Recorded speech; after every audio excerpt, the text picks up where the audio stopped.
In this video, we're going to look at cumulative aggregations in Adaptable. This is a special type of aggregation which AdapTableQL, the query language which comes with Adaptable, offers. And as the name implies, it allows you to aggregate the data in your grid, but according to a specific order you give it. So it will accumulate over a set of rows in an order.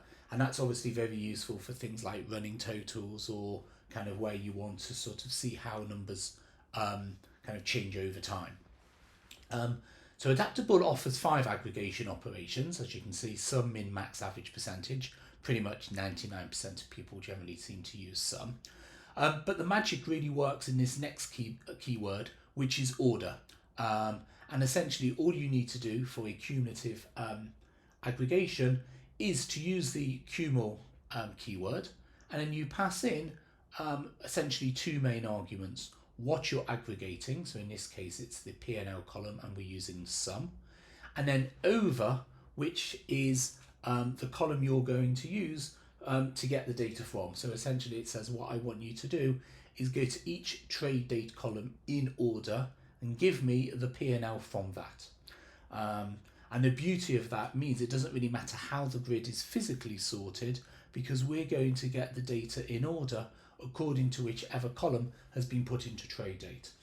And these cumulative aggregations are particularly used for calculated columns because they're a very powerful way of creating columns that allow you to see your aggregations. So let's have a look at this initial demo here. Let's go full screen.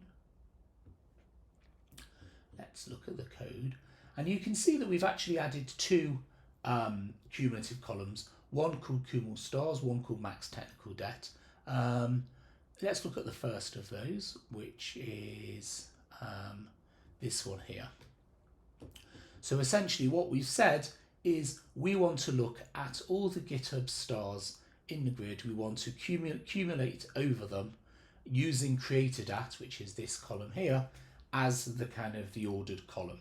Now here we've ordered it for display purposes, but as I say, it doesn't matter whether this column is ordered or not, it would still do it by the kind of order of its values rather than its physical order in the grid.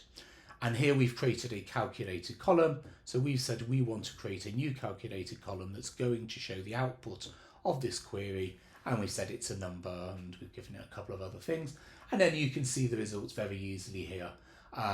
As I say, we've ordered it to make it easier, so you can see in the first row it's the same as stars. In the next row it's 55 plus 179, which is 235. The next one is 235 plus just under 10, which is 245. And if you don't believe me, we can actually see it. We can just highlight a whole load, and then when we use our sum summary, we can see that's 866199, which obviously matches to whatever we are in accumulation. So that's standard accumulation. It accumulates over the entire data set using a column in order to provide the order. But we can go a stage further, and that is we can provide the same thing but using groups. And this is really where the power comes in. And as you can see, it's very similar, but when you use your initial cumul statement, the sum, or whichever operator you're using, can take a second parameter, which is group by, which can take a column, or in fact, as you can see here, you can have more columns, so there's nothing stopping you having as many different groups as possible. So essentially what we're saying here is we're saying we want to create cumulative aggregations of the P&L column, adding them as they go, using trade date data as the kind of the order in which we want to get it, but we want to have different subsets. So we want to do one set of cumulations for each currency in the grid. So again, let's look at an example. Let's go full screen. Let's show the code. And you can see here we've got 2 calculated columns. The first one, Cumul Stars, is in fact exactly the same as the one we saw in the previous demo, and that's this one here.